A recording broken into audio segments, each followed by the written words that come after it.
How's it going, friends? I'm Cedric, and I love classic men's style. Now, I've already recorded this video 2 times, and both times I forgot to record the audio. So, guess what? We're doing it a 3rd time, but I'm a little pissed. Roll the intro.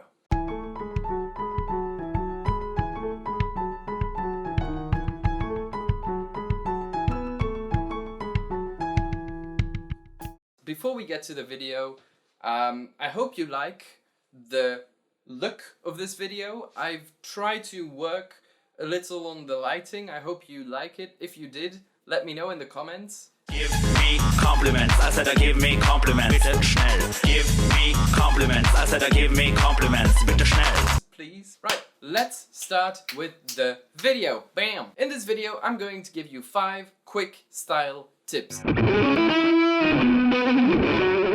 I'm not wearing a jacket right now. I usually wear a jacket or a waistcoat.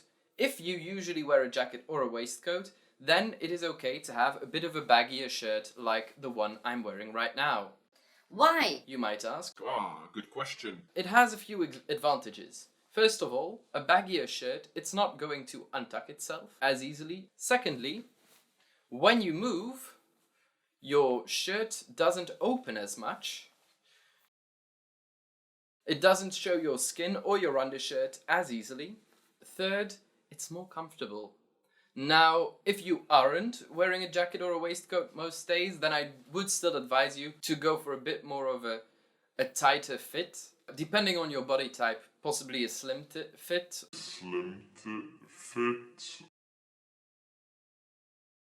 Or something that's a bit more snug, because without anything on top, it looks better.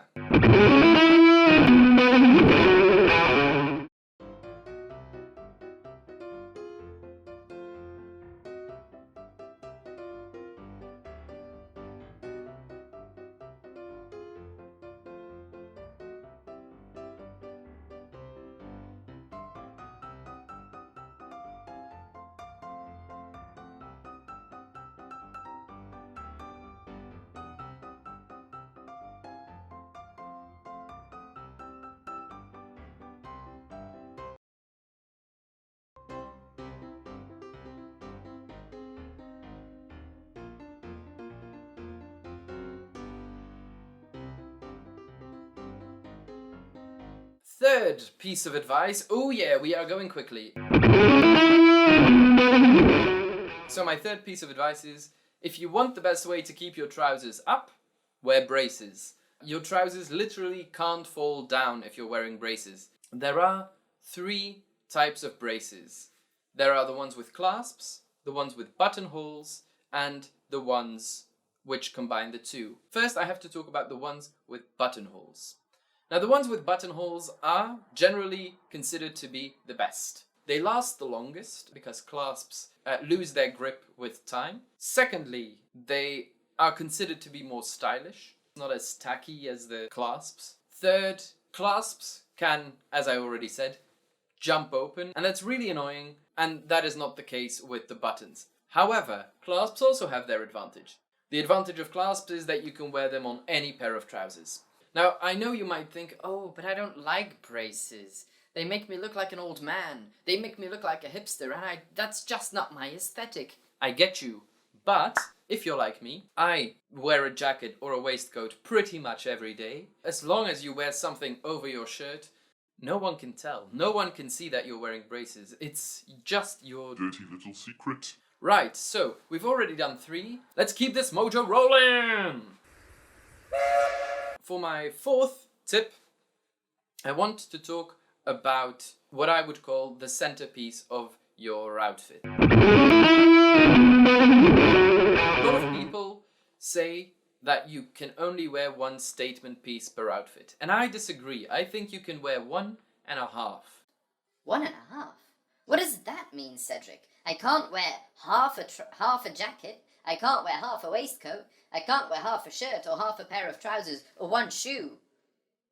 Well, I suppose you could wear 1 shoe. I just realized I'm not wearing my jacket.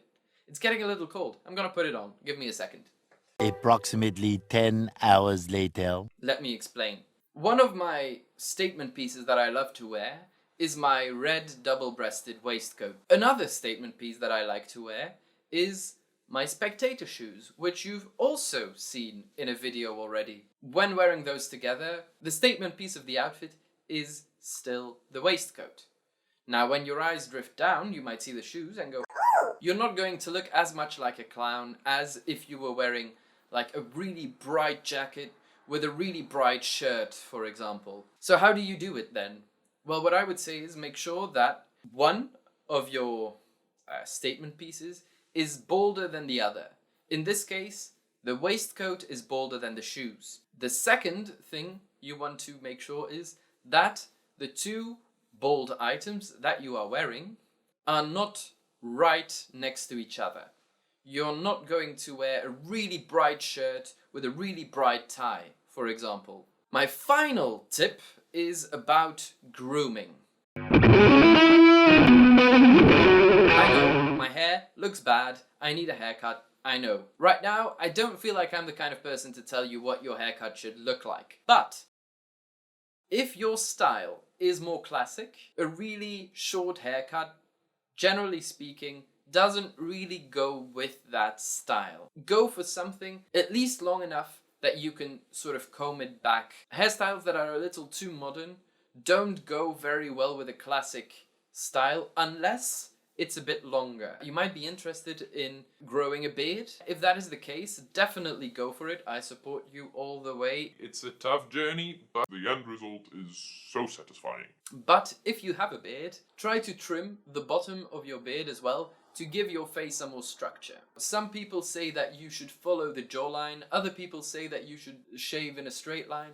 What I like to do is a bit of both. I like to follow the jawline and then go in a little for the beard so I still have the volume and I don't really have that double chin that you have when you follow the jawline. But when you follow the jawline, it accentuates your jawline more. So I like to combine the two. But really, I think that's something you need to experiment with. That is something you need to find out for yourself. Those were my 5 style tips. If you enjoyed the video, hit that like button.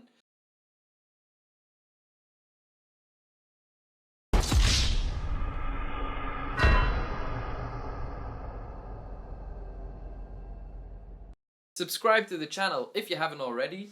Ring the notification bell. If you have any questions, comments or suggestions or compliments about the lighting in my video, you can leave that in the comment section as well. That was it for me today. I hope you enjoyed the video and I'll see you later. Whew.